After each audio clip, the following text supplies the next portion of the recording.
All right, for more insight, let's bring in Congressman David Schweikert of Arizona, who joins us now. Congressman, thanks so much for being with us. Jeff, thank you for having me. And Lisa is truly one of the very best here.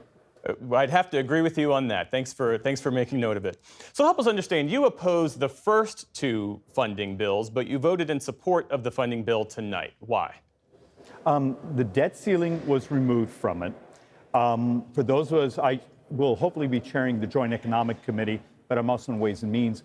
The opportunity to now step in and say, here's the modernizations, here's some of the spending reductions, those things. I now have a path to move those things forward. And let's be honest, the previous setup on the vote had all sorts of things that I believe were Christmas treed in, and then functionally a substantial increase in the debt ceiling with actually no understanding of that that's a stressor around here. And we almost only do our work when there's a stressor. The version of the bill that failed last night, the bill that had the debt ceiling increase that Donald Trump supported, 38 Republicans voted against it. You were one of them. What should we what should we take away from that? I mean, does it show the limits of Mr. Trump's influence and power among the House GOP? Yeah, Jeff, I would actually take you a slightly different direction. In some ways, it was less about President Trump or even Mr. Musk. It's the fact of the matter is we now live in a time where so far this fiscal year, so what we're 70 days into this fiscal year, we're borrowing over $100,000 every second. It's demographics. It's the interest on the debt now is starting to chew us up. And it's constantly this battle of people want things. There's lines of lobbyists and groups in these hallways wanting things, and almost no one wants to actually talk about how do we pay for it. You mentioned Elon Musk. I mean, given that you are a vocal fiscal hawk, what do you make of the fact that you have this unelected multi-billionaire with a number of vested interests, many would argue conflicts of interests, calling the shots on something that should be the prerogative of elected members of Congress? I'm actually think it's wonderful. If you have someone with a freaky high IQ who's willing to, in some ways, evangelize, saying we need to modernize how we deliver healthcare, how we deliver government, what we do, because the fact of the matter is, intellectually, Congress, the reporting class, others are almost fearful to tell the public just the scale. Look, we're borrowing so far this fiscal year $8.7 billion every single day.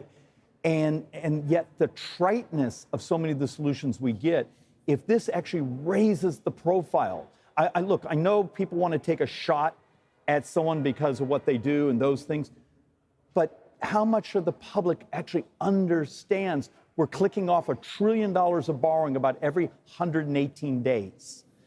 If this actually sharpens the mind, sharpens the intellect to actually deal with the reality of our demographics, 100% of the debt so today through the next 10 years is interest and health care.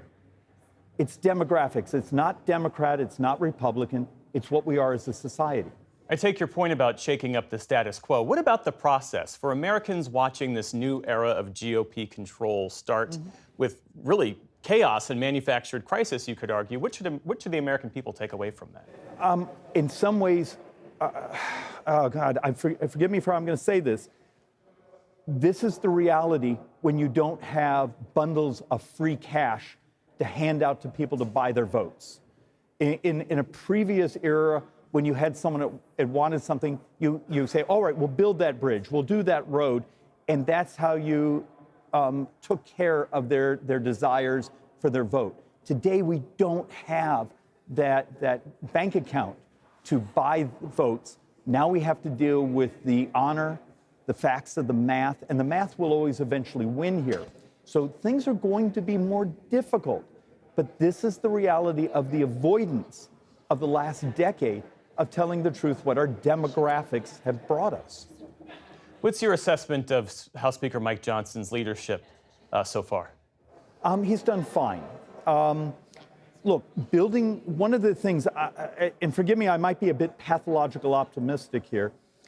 One of what we went through in the last 36 hours was building a rhythm of how do you deal with very difficult math when you have only 1 or 2 vote margin, and build the model of how do you listen to people. Someone like myself that's from a very well-educated district, I represent the Phoenix Scottsdale area, compared to someone that may have a rural district or other districts that haven't had the same opportunity as my population. There are lots of educated people in rural areas, but No, but the point is, is we all come with different desires. If you actually take a look at like some of the no votes, it was more, we wanted more aid for what's happening in agricultural America.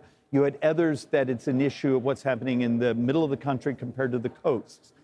So we got to be very careful that this isn't populists versus conservatives versus liberals, that it's an understanding that the movement of how we vote is actually much more complex. Congressman David Schweikert of Arizona, thanks for your time this evening. We appreciate it. Thank you for having me.